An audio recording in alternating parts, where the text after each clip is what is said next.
Hello and welcome to Let's Break Bread.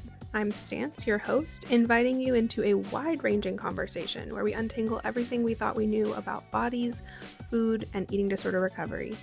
In conversation with guests from all corners of the anti-diet world, we'll dig into what it means to inhabit a body and defend it against a culture obsessed with so-called health and wellness. Whether you're in active ed recovery, tired of chasing hollow, unattainable standards, or just want to hear more about falling in love with life in the body you have now, this podcast is for you. Hello. This is episode 3. Today we are talking with Summer, who is a body image and eating disorder recovery coach. I think of Summer as the self-care queen, and so I'm so excited to dive into her story and chat with her more. Summer, welcome. Thank you. Thank you for having me. I'm so happy to be here. Yeah, I am so excited. Also, Summer is our producer, so she is very involved in this podcast. She does all types of editing and helping me with technology, which I'm not good at. Absolutely would not be able to do it without her. But she's not just a producer. She has her own ED recovery story and her own body image journey. So let's just dive right in. Summer, what is your earliest memory of diet culture thinking you should change your body or just like diet culture being a part of your story? Yeah. I remember being I don't have like one moment that I think of, but I just remember the gradual shift for me. I remember being a little feisty little kid and running and jumping and just feeling like I could do anything. And I was kind of known in my family for like doing too much, like climbing the tallest tree and like trying to get to the next big fast thing. I was a little wild child for sure. And then I remember like distinctly the kind of tween years when your body kind of starts to change. And I have two sisters and a brother, and they're all older. So I kind of watched their experience through puberty. And so then once it hit me, I started to feel like, oh, this is negative. And I could feel that my body changing and my body growing felt like I suddenly was not like in charge of myself and I wasn't in charge and free, I had to suddenly like hide and feel subconscious and it all like shifted in those puberty years for me. Yeah, totally. Puberty is such a out of control situation. You have absolutely no control. The hormones are going wild, your body is changing, and everything around you, right? You are no longer that carefree child, and that's sad. There's grief that comes with that for sure. Truly. And my brother is the closest in age with me. And I felt a very distinct difference in how we were handled at that time, where he was Mhm. like this growing boy that like needed fuel and needed to be like powerful. And I felt like a little bit more like, oh, like don't be eating quite as much and be noticing when your body changes and be a little more agreeable, don't run as fast, don't scream as loud. I that was the moment I realized I had to kind of make myself smaller in all ways. Oh, it's so painful. I know, poor Makes me poor so little. sad. Yeah, Mhm. and the idea that like before that you're allowed to just be, but then you're a woman. And women have so much they have to deal with in terms of body shrinking, all types of things. But like the pressure on women started at puberty, right? So would you say like 12, 13? Like when do you I think that starts for you? Yeah, it's there's actually two kind of events in intertwined. So there's the puberty, and also such a clear event in my mind is when my parents got divorced when I was 10. And Mm. I feel like a lot of my life shifted as far as routine and who was taking care of me. It all started to kind of unravel a little at that time. And I felt like way that's when my anxiety and like feeling out of control, that's when it really tapped in. So that was at 10 years old and then in starting into puberty 11, 12, right? My Yeah. body's changing. And it's like I remember like distinctly, I always somehow like the first period I ever got, and all my periods always landed on the weekend I was with my dad, So No. I always had to navigate that. And he was did his very best, he did his best. But I just felt like wrong, I just everything felt off and I didn't feel at home. And I think that obviously my home was falling apart. And so it was really hard for me to like find safety within myself. And it really started in that time for me. Yeah, totally. That makes so much sense to me. I think a lot of people would understand and relate to that. And there's definitely a link between like traumatic events and then us kind of like taking it out on our body. Yeah. Um, and not saying that you were like taking it out on your body in a very like clear cut way, but like that our body is the problem here. Not like, Yeah. oh, we don't have the thinking as a teenager to be like, ah, my parents got divorced. This is traumatic and uprooting me, and therefore I'm feeling kind of weird. It's like probably it's your body's fault that Yeah, happened. exactly. It's like, what can I blame? What can I be in control of? Like, how can I also like self-soothe, That was a part Totally. of me too. And, I'll say with my journey with my eating disorder, it's been all over the place of like the ways I took care of myself or didn't take care of myself. And so when my parents first started, or when they split, I definitely was feeling weird about my body, but then also binging a lot as like a young person. And that was like a sense of survival and comfort that I needed in that moment. Um, and then I felt like later I was punished for, choosing that as my remedy of this hard time, And so it was like both I was struggling and I was being punished for how I was struggling. Yeah, and I think you bring up a really good point that oftentimes we think of binging as being this like very shameful, negative thing. Like we don't want to talk about it. It's not a thing that people relate to. It's not something we learn about in school versus something like anorexia or bulimia, which is like we know what that is. That is like everyone should be very concerned. It's very serious. Like there's education on it. I don't think you would be punished if you experienced anorexia, which is really unfortunate. And I love the way that you phrase that of like comfort, but also survival. I think you Mhm. really were. You were taking care of yourself and your body showed up for you showed up for you, and then that was punished. And that is so frustrating and relatable. I think a lot of people, almost anyone who's ever binged would understand what that feels like.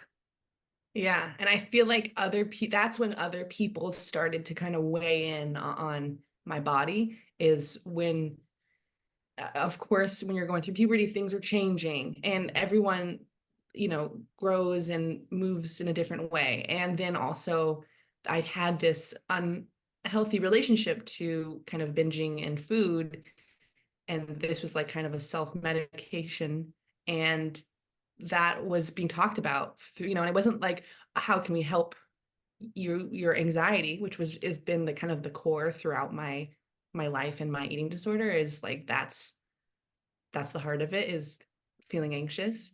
Yeah. It's like, oh, let's just see the symptom of like your body's changing, and that makes us uncomfortable.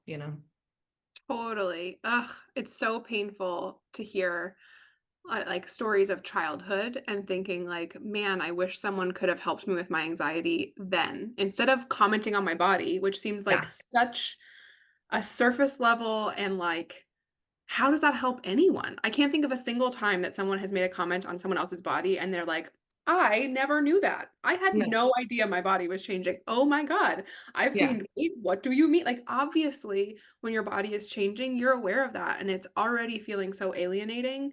And then for people to make comments on that, but not help with the anxiety, it just like rips my heart out. And I totally relate. I know we talked with my mom last week about that exact thing of like, we didn't get me help with my trauma. We sent me Mhm. off to eating disorder clinic and we didn't talk about the trauma at all. And so then years later, we had to like deal with that. And until you deal with the trauma or the anxiety or things like that, like talking about food and body is just kind of living on the surface. Yeah, exactly. Exactly. And it's like that's where you lose that ability to feel free. It's like, oh, okay, there's not one moment I can think of necessarily that was the switch, but I do see the difference between this like young child and this struggling teen, that like she wasn't free to just be, there was conditions for sure. Right. Ugh, man, I hate that. I hate it. I hate it for you and me and like the future generations. We've got to do better. And I think addressing the problem, right? Like Yeah. our bodies are never the problem. So digging a little deeper to find what is actually going on. Yeah. Wow. To be able to talk about this kind of stuff and heal my own wounds is really beautiful because I want to be someone that's healthy enough to talk about this kind of stuff with my kids or my young people, right? And not have it feel like I'm passing this hurt on to them, you know? Totally. It's such a huge fear, the idea that we would pass on body image stuff to our Oh, yeah. children. Oh my gosh. Have you had conversations with your mom or your sisters about this? Yeah, so both my sisters have struggled with eating disorders and they've kind of openly talked about it with me throughout my life. Um, and that's been really beneficial, but I also feel has always felt kind of othered from their bodies because we have different biological fathers. And Okay. so they have just had a smaller frame than I have. Not that I was thinking that they have it easier, but I felt like mine was not as okay to talk about more so. Like my struggle was like more embarrassing to speak to.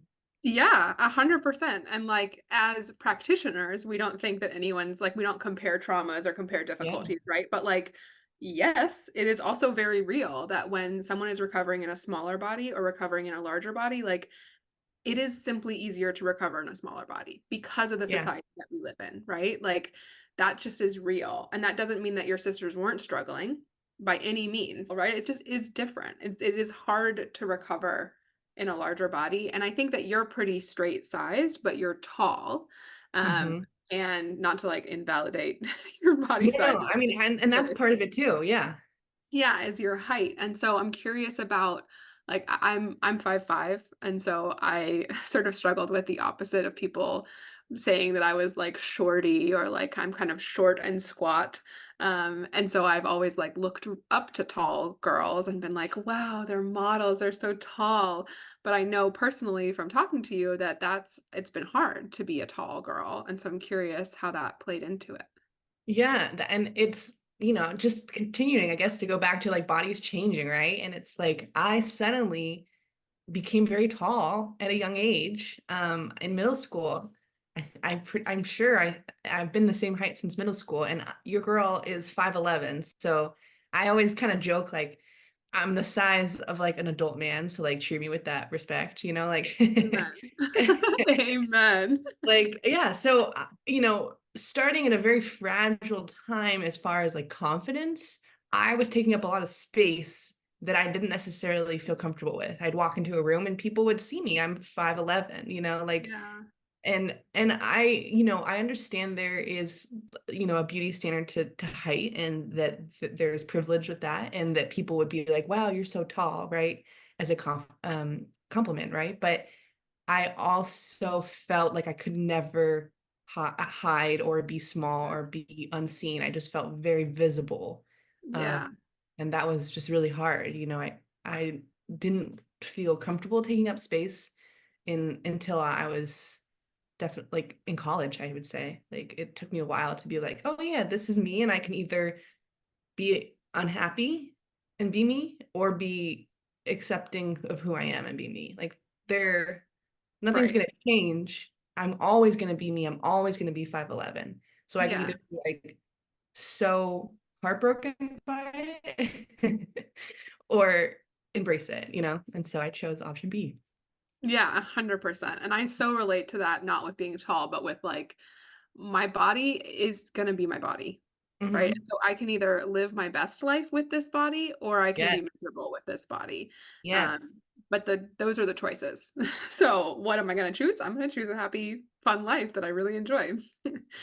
So after puberty, were you diagnosed with an eating disorder or how did that progress from there? Yeah. So I've never actually officially been diagnosed with eating disorder. And that's been a little bit of a complicated relationship I've had with myself, Sure. where I have this theme of not like being enough in life. And Mm, so again, like talking to my sister about the struggles of I'm feeling with my eating disorder, I felt both like not thin enough and n not big enough to Yeah. have an eating disorder. So I'm like, I feel like in this kind of middle purgatory of like, am I sick, or am I not?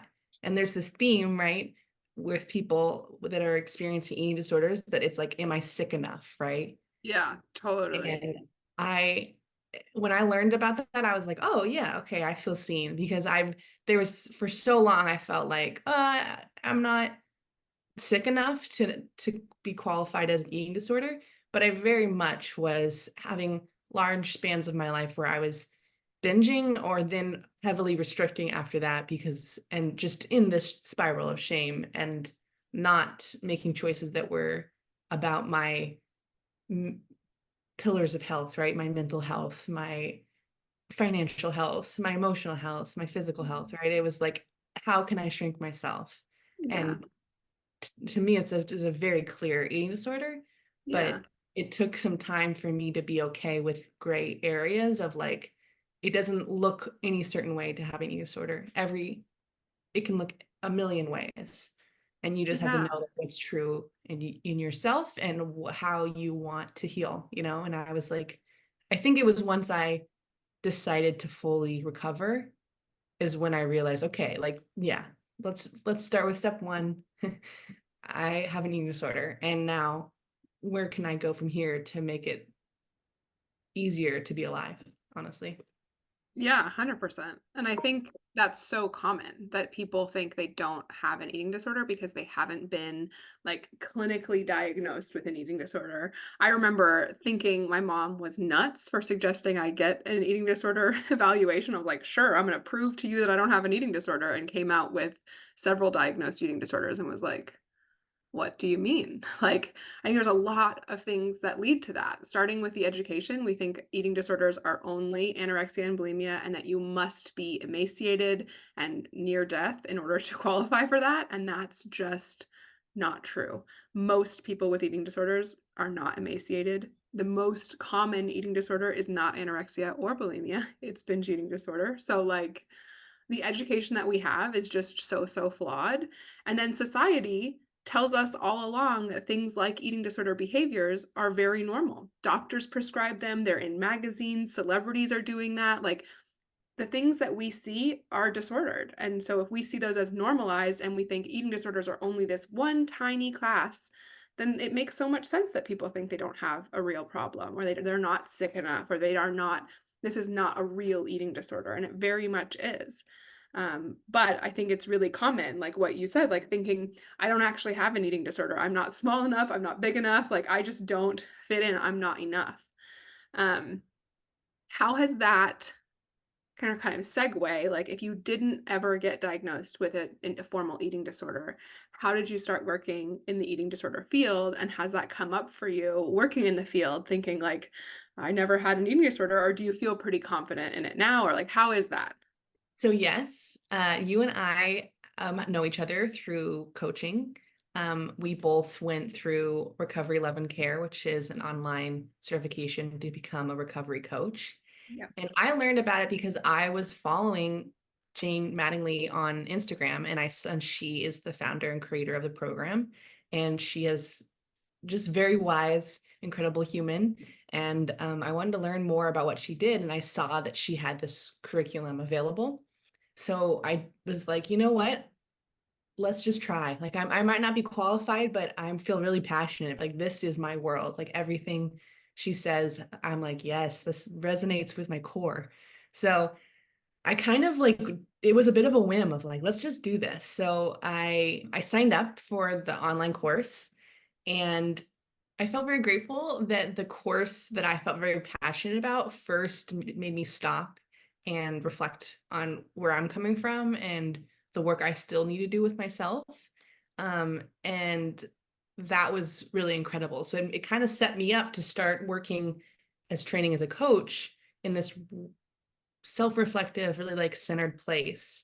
And I felt really confident about that. And then as I went through the course and I felt so excited about the knowledge, and then I was ready to graduate, I was like, oh, like this is real. Like, I'm going to be working with people who am I to be helping other folks? And I have my unique story that some people might relate to, but I never went to treatment. Like, I've never been officially diagnosed. Am I Mhm. sick enough? Right. Yeah, And it it's comes again, back it's around, right? yeah, that theme. And I'm like, oh, you know what? This is such a good moment to stop and reflect and notice that I'm feeling this way and say, yes, I am very capable. And I went through this program created by someone that I really respect and trust. And it showed me that I'm in the right place because I was questioning it and had the tools to kind of bring myself back. And I'm just grateful that I'm able to self-reflect again and again as I'm working with people, because I think if you're going to come in and be someone that can shepherd someone through their recovery or their process, you need to also be continually working on yourself. And I really am grateful for that element of the program that like not only encourages it, but is like, that's a must. Like, we want you to take care of you so that you can show up for others. Yeah, and that is a huge part of RLC, and continuing education, continuing your own recovery, going to therapy. Like Jane and the RLC program it is big on that. It's not just like take this course, off you go, do your own thing. Like we continue to meet with Jane every single week. We share our cases. We like have a big community to get feedback. Like it is very focused on continuing that work. It's not just done, and I really appreciate that that aspect of it as well. So you are a part of the RLC coaching program, and you do continued supervision with Jane and me. And so I'm curious if you feel at home or enough now, like you have an active roster of clients, like you are an active coach. Do you now feel like at home and enough in your practice, or is that something that is like also kind of constantly working on that? Yeah, I think it was a build. And initially, you graduate from a program and you're like, all right, I'm open for business, right? Literally like telling people, hey, I have this new endeavor and I am available to coach, and my skills are worthy of your money. Like, you have to Yeah. advocate for yourself and promote yourself in a way that is historically been very uncomfortable for me. And so that was also a great way to like jump in and be like, yeah, like, I'm here and I'm worth it and I'm enough, right? I really had to be strong in that for, a while, right? When you're starting off as something new, you have to be patient with that process and know that it's not going to feel like success right away. It's a long game. I just feel honored, honestly, to be in these Yeah. spaces and to see people continue to like really take their life into their own hands. And it's like, I can be I could be self-conscious or unsure about my abilities, but it's hard to when you see like such amazing work that your clients are doing. I'm just so proud, honestly. Yeah. It's incredible on it. Like I can't think of anything more rewarding than helping someone live a fuller life. That Oh, is yeah. it's awesome, especially when we felt so restricted in our own bodies and in our own lives. Like Mhm. I think that you and I both feel really excited about life and about like like I'm gonna have this body no matter what. So like, should we make the most of it? Might as well make the most of it. Like let's have some fun here. Yeah. And giving other clients or other people that we work with to feel even a fraction of that comfort is just so rewarding. I love it. Mhm. Um, I'm curious what spaces or like what areas of your life you feel really enough. Like what activities are you just like set your heart on fire and you feel like my body doesn't matter at all. Like I am clearly enough. This is a great experience. I'm loving it. Everything is it's going well. Like what are those peak moments for you? One really important thing for me throughout my life has been fashion. I love fashion. I love the artistry and the individuality that comes with it.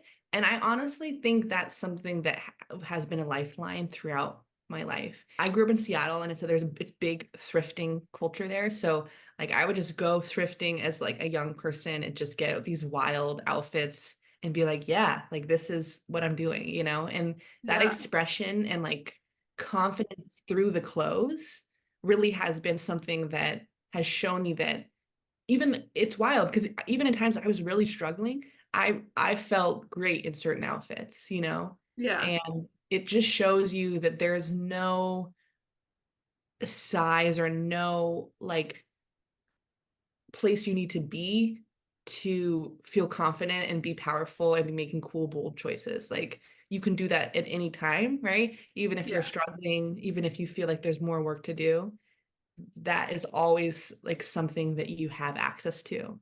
Yeah. And so that's been like a lifeline throughout my youth and into my adulthood. And to this day, it's like, how can I style? Even if it's like going to the grocery store, even if it's hanging out with friends. I work from home these days, so I don't get out much. And so any opportunity to like leave my house, I'm like, all right, let's think about this. Because I really truly think it's healing to figure out what your style is outside of like what is expected of you and what's expected of your body type, right? Like, Yeah. I feel like that's a whole episode on its own because there's so much with yeah. fashion and body image. And yeah, I've seen you post more fashion stuff on your page too, on your Instagram, like more like how I'm styling to go out. And I love those videos. Like they're so cool. And you seem like a cool girl to me. Like I watch those videos and I'm like, whoa, she's so cool. Again, I think also it's so cool doing this work because I feel like I'm constantly checking in and evolving with myself. And there was like an expectation of what I'm supposed to post is only about coaching. And I had a moment where I'm like, I just want to do what I want. And so I'm post some photos about my clothes and not always have to have an agenda. So I said earlier that I think of you as the self-care queen, and I think that you are so good at having boundaries that don't feel like aggressive, like you just kind of own what you want to do, and I just love that. But also, I think what you bring to supervision in the community is like this really soft, approachable, like relatable way of caring for yourself. I don't know how to describe that perfectly, but that like self-care comes to mind in such a big way when I think of you and your work. And so I'm curious if like how did you learn to take care of yourself? Was this like a modeled thing? Have you learned it over time? Do you think of yourself as a self-care queen? So yeah, self-care question for you. Yeah. So for me, I grew up in a pretty chaotic household, in a loving way, but both my parents are free spirits. They're both artists, and then I have three older siblings. So some part of that was it kind of being like incredible and creative and lots of good energy, but there wasn't a lot of structure. And so I did find as I got older that there was some self-care needs that other people kind of were taught versus I had to kind of catch up there. Mm, Coupled with I started to really experience a lot of anxiety as a young person, and it was really hard to figure out kind of how to regulate that. That yeah. then slowing down and allowing myself to care, even in the simplest ways, has Mhm. really been beneficial. And like a big thing for me is every night like do a full face and skin routine. And it's just like I can be so in my head that to sit in front of the mirror and touch my face, like it literally like cried while doing it because it's so needed and Yeah. so intimate and kind. And it's like, oh shit, I really needed that kindness today, and I can give that to Yeah. myself. And it shows me the importance of like taking time, slowing down, putting in the effort for self-care because I deserve that. Yeah, and that's so to me, it's like again, that's so insightful on self-care. Like this is why I think of you as a self-care queen because that's like a 5-minute thing, right? Yeah. But it's not something that I always make time for. In particular, I'm bad with skincare because I have genetically great skin, so I just kind of like ride the tails of my Yeah. genetics on that. Yeah. Um, and it's something that I want to do better. And it's a thing where like it is emotional to be that like intimate with yourself and to like to truly just take 5 minutes away when things are so hectic. That sounds so easy, and it's not so easy. It's Yeah. really not. And it like those 5 minutes can be a huge deal. And so I think I already feel like inspired to be like, wow, I can take 5 minutes. Because in my mind, it's so self-care is such a big thing and it's a big undertaking, and actually maybe it's 5 minutes. And Awesome. Yeah, exactly. And That's I it's found that accessible.